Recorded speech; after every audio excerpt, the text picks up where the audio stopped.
Hello guys, আশা করি তোমরা অনেক অনেক ভালো আছো। তো বন্ধুরা দেখো, আজকের বৃষ্টি হওয়ার পরে ঠিক তার কিছুক্ষণ পর দেখো ওয়েদারটা কত সুন্দর লাগছে। পুরো আকাশটা পুরো পরিষ্কার আর চারিদিকে যেন সবুজ আর সবুজ। তো আমার ভীষণ ভালো লাগছিল, তাই তোমাদের সামনে একটু চলে এলাম ভিডিওটা নিয়ে।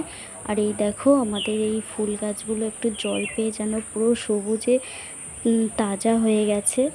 তো ভীষণ ভালো লেগেছে। দেখো কত ফুল ফুটে আছে। এদিকের ফুলগুলো আমরা তুলি না, কারণ এটা রাস্তার সামনে রয়েছে, যাতে দেখতে ভালো লাগে সেই জন্য ফুলগুলোকে রেখে দেওয়া। তো দেখো বন্ধুরা, এখানে যে গাছটা তোমরা দেখতে পাচ্ছ, এই গাছটার মধ্যে কিন্তু একটা গাছের মধ্যে দু রকম ফুল ফুটেছে। দেখো, একটা থোকো গাঁদা ফুল ফুটেছে, আর একটা কিন্তু জবা। তোমরা একটু ভালো করে লক্ষ্য করলে বুঝতে পারবে যে 5টা পাপড়ির যে জবা সেটা একটা, আর একটা থোকো গাঁদা। একটা গাছের মধ্যে দু রকম।